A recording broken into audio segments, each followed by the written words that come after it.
questions from Noah. So let's jump into it. What's up, everybody? Welcome to the Creative Point of View podcast. My name is Ethan. Marquis. We have Isaac Jarnagin. Did I pronounce it right? Yes, sir. Let's go. Here today with us, and we just want to know about yourself. And take it away. Yeah, I'm Isaac Jarnagin. I would say I'm a freelance creative based out of Ames, Iowa right now. 20 years old. It's been fun. Been in Iowa all my life. I grew up in Panora, Iowa, which is an hour west of Des Moines. You heard of it? I was just in Panora yesterday. Gotcha. So I filmed a wedding. Shooting the wedding out there. That's crazy. I've been to Panora twice this week, actually. I had a house to shoot there. It's crazy. Small world. So, Panora is a town of 1,000, so it's super tiny, and then the lake has about 1,000 people. Some privileged Des Moines people can come out there and have a nice little lake house, but I'm a humble middle class Panora man myself. But it was great. Just spend my time doing whatever. Currently, I partner with businesses. I say my branding is I help businesses thrive online. So I have 3 clients, do work for a real estate agent promoting just community events around town. And then just like full scale media for tree service. So I just go out and provide media for them. And then one of my buddies is running like this crazy Amazon FBA reselling group that I've been playing Fortnite with forever. So it's like one of those connections. And he came up to me and he's like, hey, I need you to make media for this. And I'm like, dope. So that's a fully remote job. And that's where I make the bulk of my time. But everywhere else, I've always been hustling for stuff. So it's been super fun. But, dope. Nice. So are you primarily video, photo, both? Yeah. I've dabbled with both so much. I equip myself with the tools I need, and I like to say I get 70% good at a craft, and then I'm like, okay, move on. I want to be a jack of all trades. So photo, video, both of them for sure. Cool. So how did you pick up a camera and start doing that? I always explain this, and then I feel like I have to go back and explain further. So the first time I ran into creative video was my brother Call of Duty trick shotting. Did you ever hear about that? No. Okay, so like FaZe Clan, you know them. Yep. Yeah. They started like they would pick up their snipers on those games, and then they'd like do 360 no scopes and shoot cool stuff, and then they would edit to that. So my brother grew up doing that. He would make trick shot edits, and he was an editor. I'm like, this is so crazy cool. He's talking to people online. This is when FaZe Clan had hundreds of thousands of followers, not millions. Yeah. And that was my first into it. Of course, I couldn't do what he was doing because he was hogging the Xbox. He only had one Xbox. So I picked up a computer and got into computer gaming and played games, and then kind of got into that YouTube scene as well, and then just kept going and going and going until the point where it's like, dang, I need a camera to start doing with what I want to do. With like all this stuff's pretty fun. But that's the main story I'll put into one. Okay, cool. So did you go to school for any of that, or no? All self-taught? All self-taught. No weird high school classes for it either. I just learned online. Picked up a camera to take photos for the shirts I was making at the time, and just learned from there. Really enjoyed it too. I mean, you got to enjoy it if you want to learn it. Yeah. YouTube University. Facts. Yeah. So you just, if you have a question, you look it up on YouTube. My brother would know some things, but he would say, look it up on YouTube. And it's taught me a lot. I mean, it bugged me at the time, but it's got me to where I am today. So facts. Did you go to school anywhere then for anything? Yeah, so I was always unsure about school. I was thinking maybe I'd go to DMAC and try out the 2-year thing or whatever, but I was encouraged to like, if I'm going to go full-time at school, I might as well go get the connections out of it, because connections is something we can all agree that a degree does a very good job at. So I went to Iowa State, was there for a year going for their entrepreneurship degree. So not even like a creative degree. The closest you get to a creative degree at Iowa State's probably like graphic design. And that's like not what I was about. So I'm just like, I got the creative skills. Like, let's get the business side of it. Maybe that's kind of what my thought process was. But showed up to my actual entrepreneurship classes after doing all the prereqs and stuff, all the useless stuff. And I got there, and the first thing we watched was a Casey Neistat video. And I'm like, this guy is not what a college person should be looking up to. I love the guy. Grew up making crazy videos, whatever. Had a kid in high school, dropped out of high school, went all over the place doing videos and stuff. So it's like, all right, I'm showing up, paying, a crap ton of money at this college class, and we're looking at this guy that just made it work. So it was just like, that set me off weird. And then there's just a few other instances where the people that were teaching these entrepreneurship classes did not have any experience that I'd want to be looking up to. So I had clients going at the time in college. I wouldn't say I would have enough to make a living, but I had enough to scrape by, and I really wanted to give this full effort a try. It's just like, I want to own my own thing. I want to go at it. So withdrew, and ever since been doing self-employment. So it's been fun. Yeah. Nice. Right on. That's dope. Yeah. So with being self-employed, are you 100% just creative, like videography and media, or are you dabbling with like any other projects? Or So at the early stages, you get whatever you can get. So I've done about everything. You know, you start with like, oh, I'll take your senior photos or your family photos. I mean, we all been there. Yep. I'll do a wedding every once in a while. Oh, like a wedding, but done like web design, just making basic Squarespace websites for people. Branding a little bit. Like I said, I like to do things 70%. So it's like, hey, a lot of Iowa businesses around here aren't doing their branding very well. I can make it look better than what they've got. So I've taken on about everything, but my main sort of thing that I was explaining is reoccurring social media stuff. Okay. So it's a combination of all photo, video. Yeah. So like when you say reoccurring social media stuff, so pretty much just like social media marketing, like running their social media, creating the content. Okay, cool. Exactly. It's been more of like here's our expectation. I'm gonna meet it. And you don't really have to think about where you're coming. I mean, that's getting into more like a retainer client. Mm-hmm. That's why I said, like, I started in high school doing these photo video things, and I'm like, all right, I got paid once. Like, now I'm worried, like, am I ever gonna get paid again for this stuff? Mm-hmm. And then getting into college, I got an opportunity where it's like reoccurring video. And I'm like, ooh, I really like this. I can do video, and I don't have to think about where that next income's gonna come from. And then it turned into like, if I want to be extra efficient too, like I should offer to post it for them too, and stuff like that. So then it turned into like a whole marketing thing, like what you're saying. Full service. Exactly. So did you end up finishing at Iowa State? No. I already had like 40 credits going in. So I'm like 2 years in, had 60 credits, and then I'm just like, no, I'm withdrawing. I want to do this. That's fair. Did you have any, I don't know the word for it, but did you have any like kickback from like friends and family for not finishing? No. I have the best parents ever. They knew I was unsure going into college, and they're definitely not your average middle class Iowa parents. Like usually it's like, all right, go do this. You're lost. You need to do this. They're like, no, they're very supportive. And I've just been so honest with them growing up. It's to the point where they like believed in me. My first venture was trying to start a clothing brand. And I had $1,000 in my bank account because I just got done detasseling, the most Iowa thing ever. We talked about that a couple of times. I was rich. I was making $11 an hour. I spent 3 weeks of my life doing detasseling, and I had $1,000.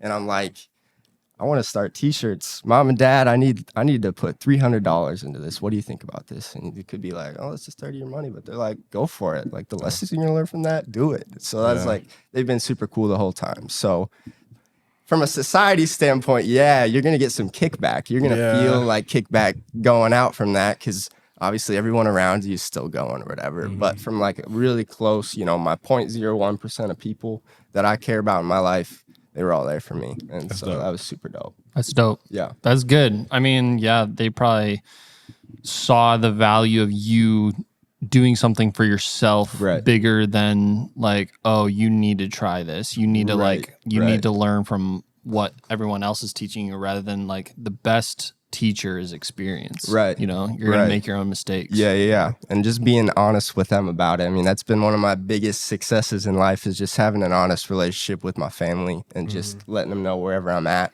so that they can like be fully transparent. Like when I'm thinking about this, it's like, no pressure, dude, go for it. Yeah, 100%. It's been super dope. That's good. So as far as being a freelance creative, what do you see yourself doing in the future, like with your business? Do you enjoy the aspects of social media marketing, or would you rather niche down to something else? Yeah, let's just describe kind of my umbrella I got going right now. It's like, all right, Isaac Jarnagin's up here, and then we kind of got branches off. We got kind of my reoccurring client side of it. So that's where I really want to get my livable income. Like, I need to be able to live. That's cool. And I love the work that I do. It's like, I'm happy to do that. If I were to like totally uniquely put apart what I want to do, it's kind of that other umbrella where it's like Isaac Jarnagin personal brand, getting, just helping people connect. And then like, you know, I'm diving into like this podcast thing that I've been doing, and then just making like my own personal content on TikTok and stuff like that. So if I could really get it to like personal brand and just working with people around me, you know, like people like you guys and stuff, that would be my ideal. But for the time being, I'm happy to have retainers. Yeah, that's dope. That's dope.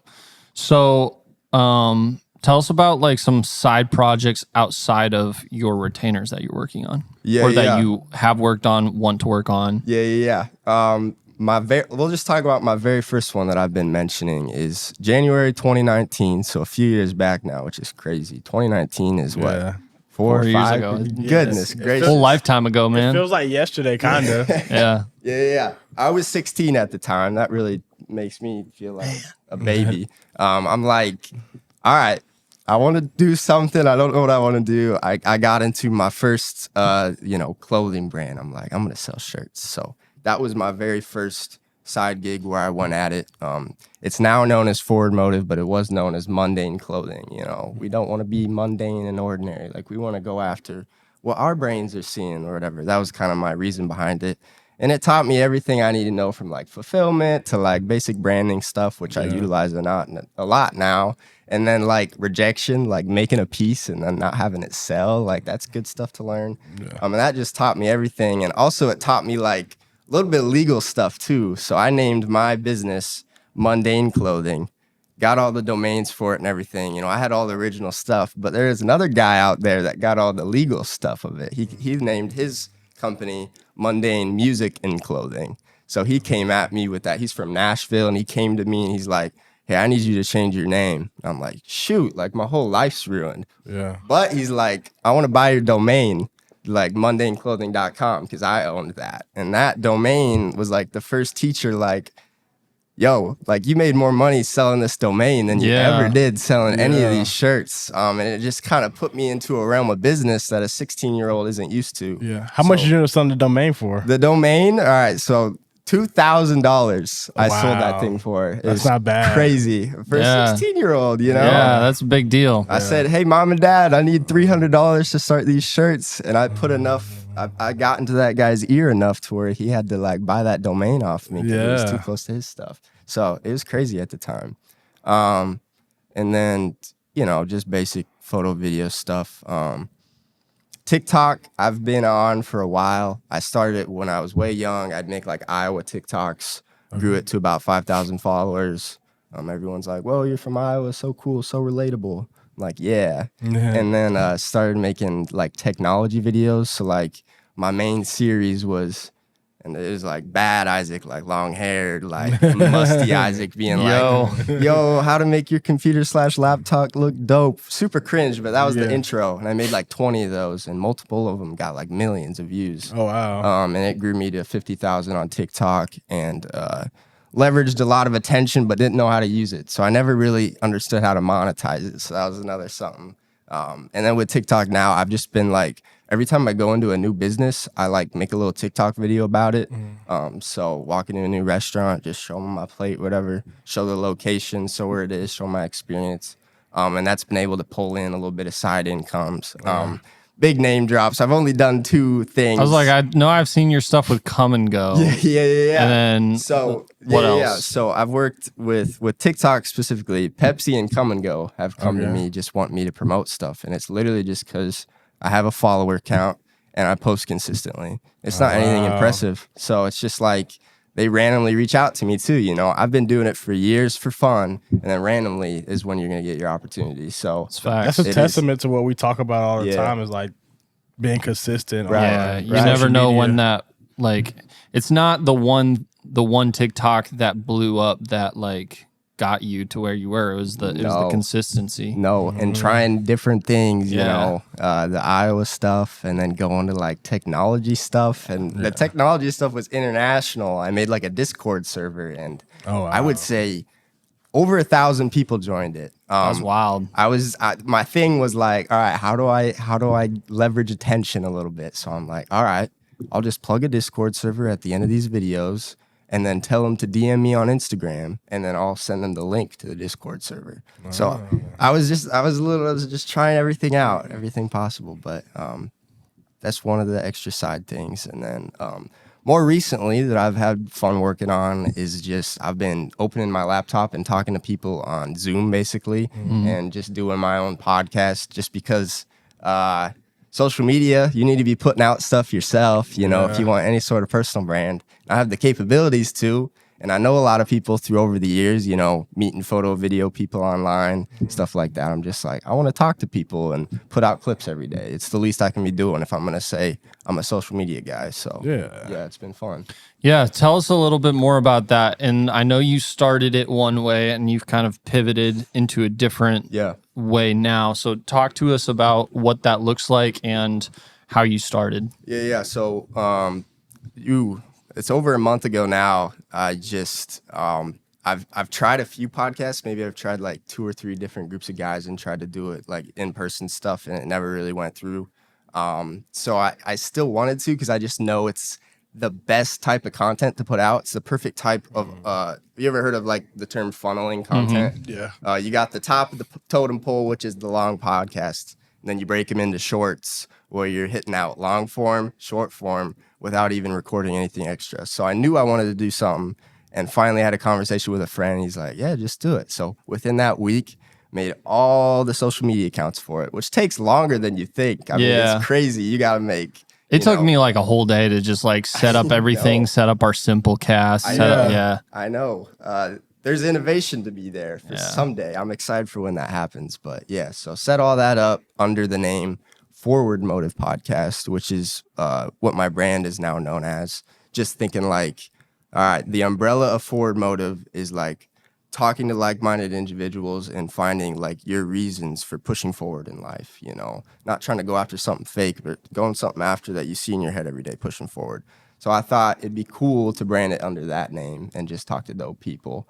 A few weeks in, and I'm just like, why am I not just doing the Isaac Jarnagin podcast? It's a personal brand thing, and Forward Motive doesn't really have too much thing behind it to where I need to name it that right now. So rechanges it to Isaac Jarnagin podcast, but the main thing has just been that I've been kind of my speaking point. The fancy thing is like talking to friends, creatives, and entrepreneurs, generating ideas through candid conversation, generating ideas for me as well as for the people I'm talking to, but most importantly for the viewer, which is just a showy example of I just like talking to people on there and just having a good time. But yeah. What's your experience been like so far? Like, I saw you post recently analytics, and just like, what does that look like for being like a month or so in, and now like already going through a rebrand in a sense, but like, what does that look like, and how's your experience been so far? Yeah, so I've heard it everywhere. It's just post every day, you will see results. I'm a no-name guy. Just posting decent, I'll give it decent content every day. Post it on every short platform you can. So right now it's Facebook, TikTok, Instagram, and YouTube. And then, you know, just every once in a while, my clip, I'm posting once a day or multiple times a day. That's been the huge part of it. They get multiple thousand views. And if you start racking those up, like the analytics have been like, truly, if you post every day for over a month, I can confidently say that these clips have accrued 115,000 impressions, just like that. It's just how easy. If you want to do it, you gotta be consistent. It's not short-term intensity. It's long-term consistency is how you're gonna get anywhere. So if I just keep doing that, you're gonna grow at least one listener a month. It's impossible not to grow if you do it consistently, and that's just been kind of how I've been, my mindset towards it. And all you care about the 1%. Yeah, your growth every day. Yeah. Grow 1% every day. Those impressions don't mean anything, but it is like, it's cool to say like, oh, you put your brand in front of that many people for sure. So, but what is your long-term goal with the podcast? To never stop. It's just always going to be something that I should be doing. Like I said, there's just no bad reasons to do a podcast every week. Worst comes to worst, maybe your posts get 0 views for some reason, you still had a great convo with a creative or entrepreneur or a friend you respect, and it's going to grow you closer, and that's a good thing no matter what. Yeah. So and it's an excuse. It excites people to come and talk to you a little bit too, even if it doesn't. It's a fun thing. Like, I was honored when Ethan's just like, yo, you want to hop on the pod? Like, it's a fun thing. So just getting people excited like that's fun to do too. So my goal is to never stop. That's something I can always keep going, and it monetizes too eventually. But that's not what I'm doing it for. I'm just doing it because I have the capabilities to, and it's fun talking to people. Yeah, that's cool, sure. Man. Yeah, that's awesome. So you rebranded from Forward Motive. Tell us about what that aspect of your brand is and what it looks like now practically. Yeah, so Forward Motive right now is a entrepreneurial project of mine. Really, I haven't really touched it for a while. It's been a very flawed vision in my head, like I said, for the last 4 years, since 2019. It started as like a clothing brand where I was just making branded stuff or whatever. And then it kind of turned into like, I don't really just want to be a clothing brand. I want like a cool community behind it. And I've just been stuck there a little bit, not knowing what I want to do with it. So it's kind of a sitting duck right now. But I have something in mind that I kind of want to get towards, like really getting into the community aspect of things. But right now it's just a sitting duck. But cool. Yeah. What does it look like moving forward practically? Like as a brand, whether it's clothing or your podcast or your videography business, what is Forward Motive like? What does the future of it look like? Yeah, the future is community outside of me. So I'll have my personal brand or whatever. Forward Motive is going to be something that I uplift, but it's like its own separate community. So just getting people under this vision. So when they look at Forward Motive, it's like, all right, you're turning your dreams into present realities. Don't keep them up there. It's like we're pushing forward towards stuff. So just uplifting people to go stuff towards people or things that they want to do. So like I said, it's a very flawed vision. There's been a lot of random rebrands like that. My logo, I literally hand wrote on Illustrator. I don't know how to use Illustrator. I didn't want to make a logo. That's just part of it. It's so flawed. It's like kind of fun. It's like, yeah, it's so flawed, but I'm still moving forward. Like that's the big thing of it. So it's been fun. Has there been any big inspirations towards Forward Motive? Like anybody that you can name specifically that like has really influenced you with that business? Yeah, dude. Yes, if I knew, I don't know. Just people going after, I don't know. Yeah. I have no idea. No, that's it's so okay. flawed. Yeah.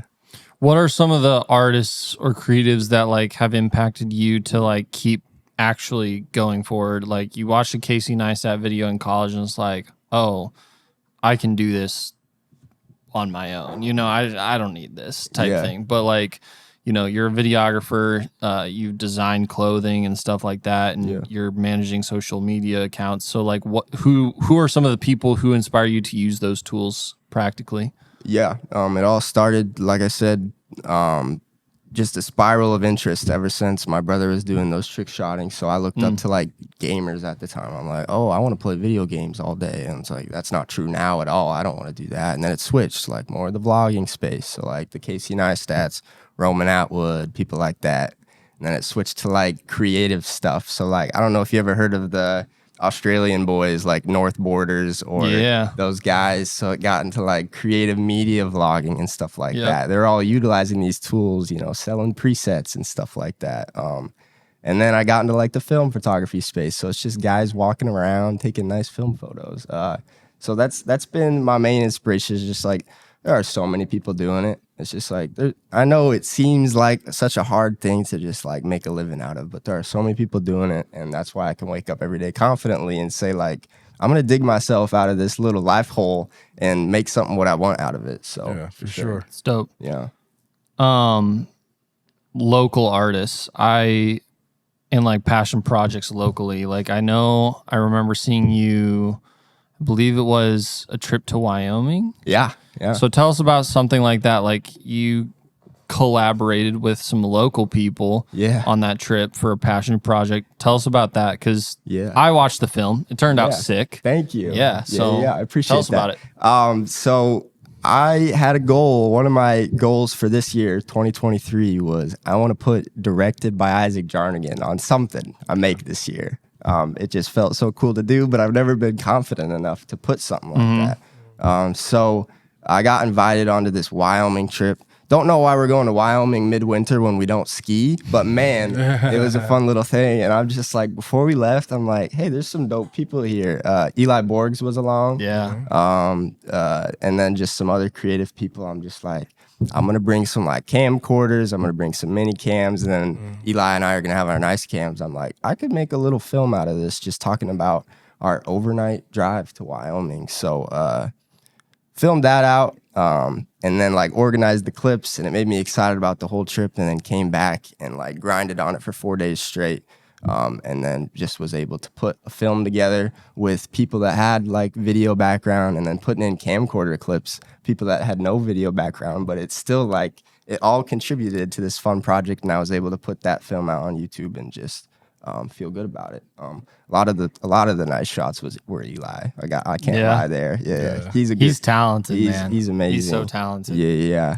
That's so sick, though. So, like, I mean, is that something that you see yourself kind of like embodying soon, or like in the future, is like directing things, or was that just like, this is something I want to do and I'm going to do it because you can? I love. People call them side quests. I'm a big side quest guy. It's like, yeah, I'd love to record this big artist on a random tour, but I'd only want to do it for like one trip. Like I wouldn't be there the whole ride, like stuff like that. So this was more of like I know I can do this, do the cool fading documentary sound effects type stuff with the 21:9 shots. I saw it all in my head. So something I just wanted to do once. So I don't see a huge future in that, but just wanted to show myself that I'm able to do stuff like that too, if I need to.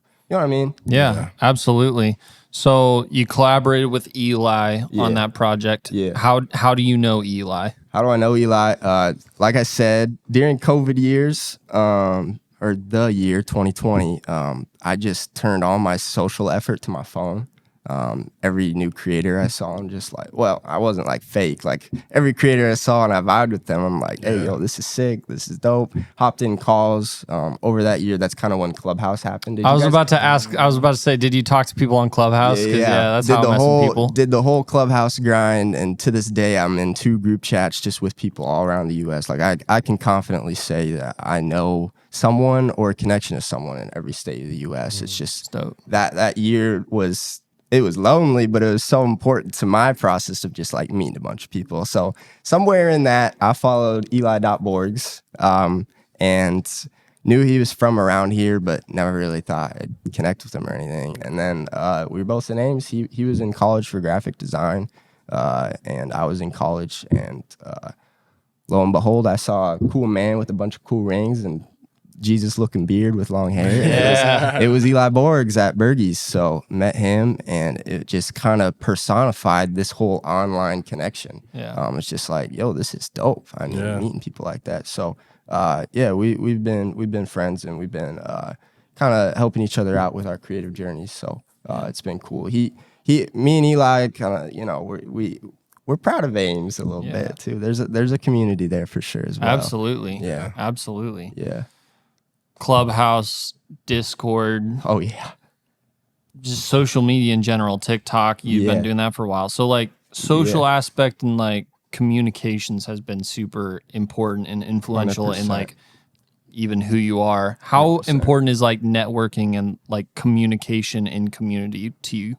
It's been so important, and what I've been surprised with in that is how close you can get to people just sharing your intimacies toward like what you love pursuing. So there's been people I've never met before that I would consider some of my closest friends a little bit, which is weird. There's my buddy, I gotta shout him up in Minneapolis, Henry Smizek. We've been in group chats for years, and then once he drove down to Des Moines, his dad was doing an art festival or something, and we went out and just did street photography together, just this online connection that I've had for years. and then have been buddies with him ever since. I would just take like road trips up there.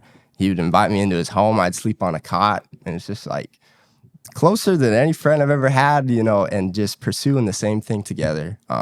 And then met a whole community just from him. So some of my closest buddies, like Henry and Vlad, is like in my inner circle, both people I met online. And it's just fun seeing them pursue stuff. So there's times where I'll get discouraged, you know, no one around me is doing this stuff. And when you're looking at yourself with a negative connotation, it can get nasty with like the mental health and stuff or whatever. So like, just like being like, yo, it's been tough pursuing this stuff. And Henry's like, why? Like, you're doing what you love and you got people around you. I got you. Like, let's call and talk it out. It's been super important for me. It's just like, there's not too many people around you doing it, but there are people that want to be there for you. It's been dope, but yeah.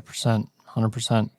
Social media is, I would say, like one of the most controversial like mediums of just like what the age we live in, because like you can't live without it realistically. No. You can't do business without it. It's just, it's how the world works now. Yeah. Well, especially if you're doing what I'm doing. Exactly. Exactly. Especially for someone who has like their career built off of platforms. Yeah. What are some of the challenges or like negative aspects that you've seen? Like, I mean, in any industry, there's an ugly side. So like, what's some of the challenges that you've faced and that you've overcome with being like an influencer, social media marketing? Yeah.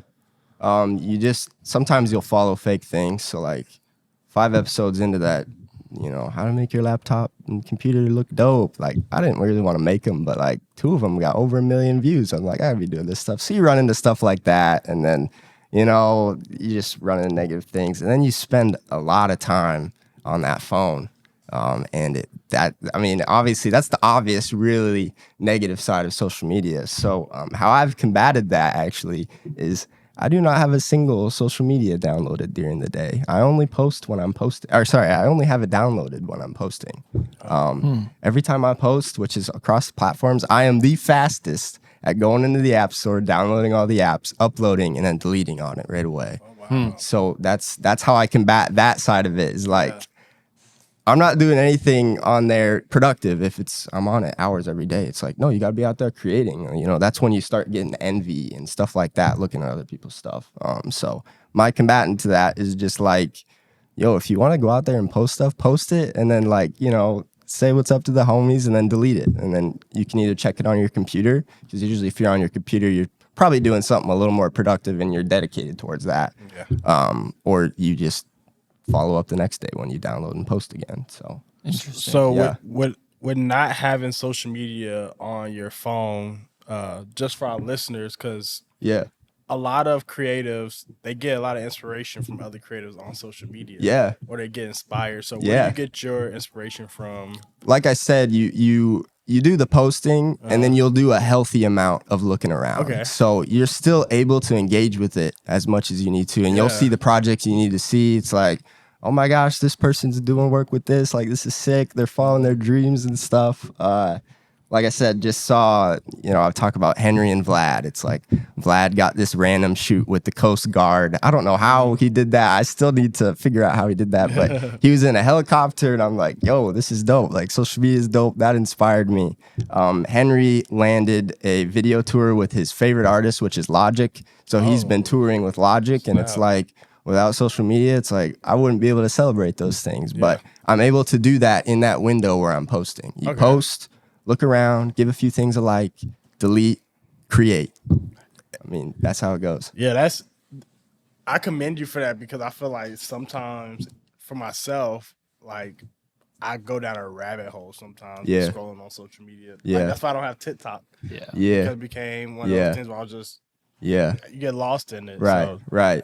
They like those rabbit holes, those media companies. Like, even one that I thought that wouldn't happen with is Snapchat, and then they made like a stories and then like a highlights feature. Yeah, Snapchat's gone from my phone. It's like, you want to get to texting me, text me. Don't snap me. So like I said, nothing downloaded during the day unless I'm posting. So that's been really helpful for me. That's good.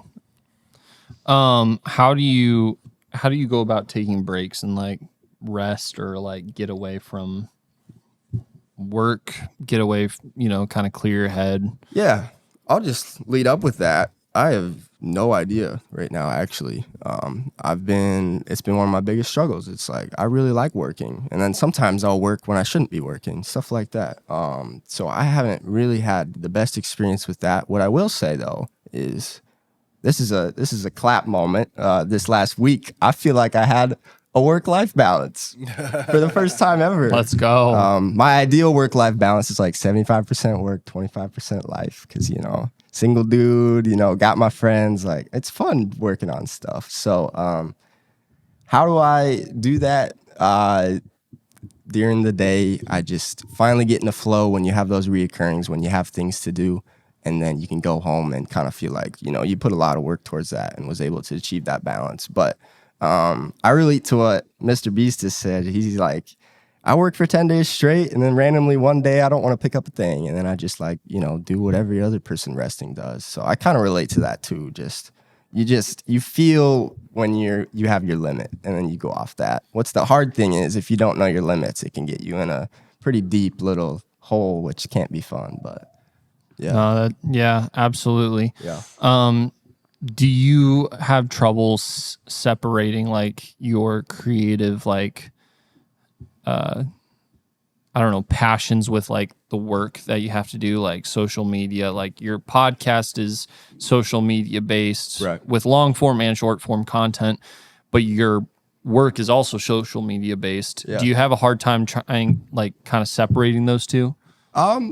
No, I think what I've noticed with even my creative side is I love systems.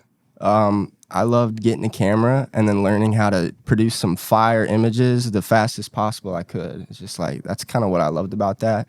And that transfers over to social media. Like, it's all a part, like, how do I organize these files the best? How do I get subtitles on them the fastest? It's like, it still falls into that love of systems I have, which can be really bad for creativity, but it's made it still feel fun. And yeah, that's just kind of helped me. It's like, it hasn't been my love for creativity, but just it falls into that systems category, which I'm trying to explain. Sure. Does that kind of make sense? Yeah, 100%.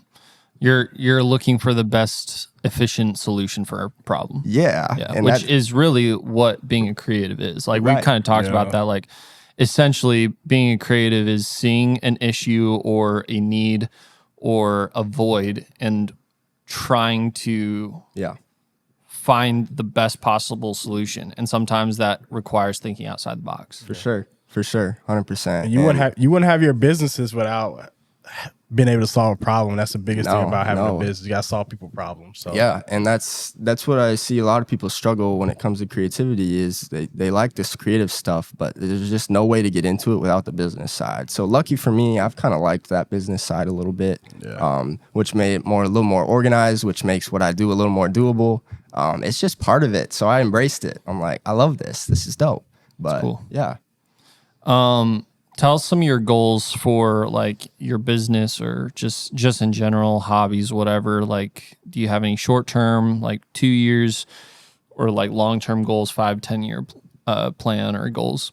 Yeah, I'm terrible at goals making. I've recently been doing it when I downloaded the productivity app Notion. I've been making like little five thing goals, and it's usually like Notion's my thing, good. Dude. It's so good. Man, I'll just read what I have on there. It's like a financial goal, which it can be pretty fishy, but it's like, I want to hit this point at this whatever. Sure. It promise it's good for me. It's good for me. And then like a weight goal. I've been in the gym just doing stuff with that. So just like basic stuff like that. And I mean, one of them is just to like keep doing what I'm doing. Like, I'm in a position that not a lot of people get to be at. It's just like doing what I do at 20 and being dope with it. So it's just like continuing to enable myself to do that, because it's like when I'm in this state, I'm getting the best I can out of this world. So just maintaining is what I'd say. But I just want to continue to create a community out of this as best as I can. So it's dope seeing what you guys are doing, uniting Des Moines, Iowa, over this creative stuff, which I didn't even know there's a community out there. It's just like, that's the most fun part about it, is the people. So just continuing to equip people with people and being a part of it, maintaining. Yeah, that's what unique. I want. Yeah, it's good, man. Yeah. What's some advice that you would give a younger you or someone that's looking to do what you do? Yeah. I'm just gonna copy what Henry told me, is just like know what you want to be doing and then go at it super hard and stay true to what you're thinking. You got to do what you're thinking, and if you're confident in it, you got to go for it. There's gonna be outside opinion, and it always stings a little bit when it's the opposite of what you're doing, but just go for it. You got to start. Like the podcast wasn't too hard for me to release, but the clothing brand when I was 16, like had me jittery. It's like doing something unique. Like I should be playing football and giving a girl my high school football jersey, stuff like I didn't play football, but stuff like that. And it's just like, no, I'm going to make media content and stuff and post technology TikToks. I mean, it's going to be weird, but anything weird is going to be cool when it works. I mean, I've heard that a million times and it's true. Yeah. That's dope. Yeah. This was good. We appreciate having you on, and we end every episode the same way. We go around and we talk about one thing recently that's inspired us. Yeah. So I'll go first because it's fresh on my mind, because I was like, man, like what inspired me this week? And then what inspired me was Friday night going and listening to Retro Gold. Nice. Yeah. So if you guys don't know, if you're listening, watching, Retro Gold is a local Des Moines cover band ran by Isaac Rodriguez. Is he like the band manager? I don't know who the band manager is, but I feel like he manages it, but I'm not sure. Yeah, I'm not sure. 100%. Which we had him on the podcast. And then Jacob Herr is the lead singer. Also had him on the podcast. And then just a bunch of other talented musicians. Super good, super cool. They put on a dope show over in East Village. Where was it? It was River. It was like rendezvous at the Riverside. The Riverside Park.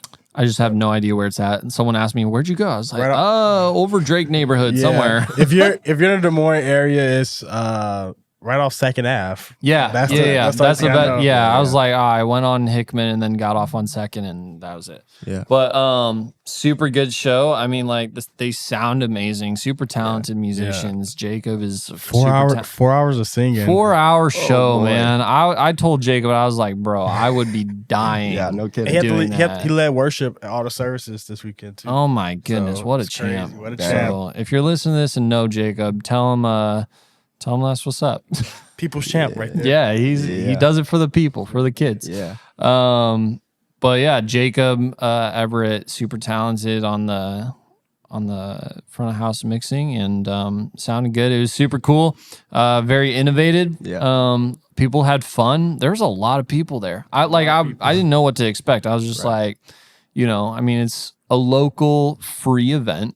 You never know what those are going to be there. There's a lot of people there. Yeah. So yeah, that was what was inspired me, because as a fellow musician, I love playing for shows. I love playing for worship and everything like that. So super fun, super cool to be. Awesome. Yeah. Guess I'll go. Mine is last week I got a chance to see Transformers. Come on. Now. And one of my favorite directors, he's young, he's only 35, actually directed that movie, Stephen Caple Jr. And yeah, it was just dope. It turned out really good. I was like, dang, he really did a great job. So it was cool seeing another young director have a big project, because it was a big project. So yeah, that was mine for this week. Good. That's dope. Incredible. Is it in theaters right now? Yeah. You should go check it out. The sound designing is pretty dope. Just the whole storyline is really, really good. They really did a good job. I'll say probably my favorite Transformers movie. Love it. It's tough, but yeah, it's probably my favorite out of all of them so far. Gotcha. So, yeah. I have no platform to talk on Transformers movies, but I'll tell you, don't watch Elemental. That movie sucks. No. Elemental is a trash. I haven't watched it yet. It was cool, but it was just kind of like weird. Anyways, that's a whole nother. Wait, was that the new Disney one? Yeah. Okay, yeah. Someone else was telling me that it sucked, but I didn't. I didn't get into it. Sorry. Yeah, I mean, if any Disney lovers are out there, I mean, I like Disney. I love watching Disney. Yeah, I don't want to like spoil it or anything, but there was like a slow motion instant replay kiss cam. It was the weirdest thing ever in like a Disney movie. Like the two elements kissed, and then it like went in and replayed the kiss 3 times. I'm like, what the heck am I watching here? Get me out of this theater. But a glitch in the Matrix. yeah, something like that. Choices were made. Yeah. Well, after hearing you two, I thought of something. I've had too many people just driving through Ames recently that I've never met before, like that I know from online. So I've been able to have good talks with multiple people. But the most recent one was a talk I had with Cade Hansen, which is he's doing self-employed life out in Denver, and he was driving through, going home to Minnesota. And we just had like a really good talk, and it's just cool talking to someone business-minded. He was supposed to be there for 30 minutes, and it lasted an hour, and it just gave me a lot of cool ideas. Not someone that I've talked to too much, so like being able to like see him in person, and now that strengthens our relationship, from afar now. Super inspiring and keeps me motivated knowing that there's people out there doing it. Love that conversation with him, even though it was only an hour. Fueled me for this whole week. So it's awesome. Yeah, bro. That's good. Well, this conversation also fueled us, so we appreciate you being on. This was good. Good to. I mean, like we've met a couple times in passing, but good to just sit down and chat and hear about everything you do. So for sure. Thanks for taking time. Yeah, no problem, definitely. It's my first podcast back. So let's go. Yeah. Me too, man. Yeah. Noah, hopefully we'll be back. Next episode. Yeah, the next episode. Yeah. Shout out to Noah. He went to Colorado this weekend. Yep.